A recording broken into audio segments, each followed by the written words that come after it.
लक्ष्मण जानकी जय बोलो हनुमान की राम लक्ष्मण जानकी जय बोलो हनुमान की అది రామాయణం అంటే మనందరికి చాలా అంటే అదొక డివోషన్, అదొక మెస్మరైజ్ కథ. మనం అందరం ఫాలో ఎలాంటి ఎమోషన్ అయినా ఎలాంటి కథ అయినా రామాయణం నుంచే స్టార్ట్ అయింది.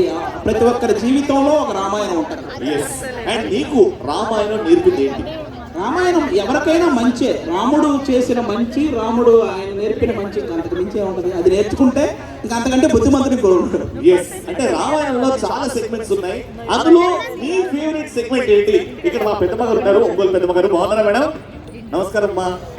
నేను రాగానే జూలో కోతి దగ్గరకు వచ్చినట్టు ఫేస్ పెడుతున్నాను. ఒక్కసారి నిల్చోగలుగుతారా? కోతి కాదులమ్మా, మీరు లేవచ్చు. మనిషినమ్మా ప్లీజ్ నిల్చోగలుగుతారా? నేనే మైక్ పెడతాను మైక్. ఓకే, ఇబ్బంది నాకు తెలిసి చూస్తుంటే రోజు రామాయణం చదివేలా ఉన్నా. రామాయణం రోజు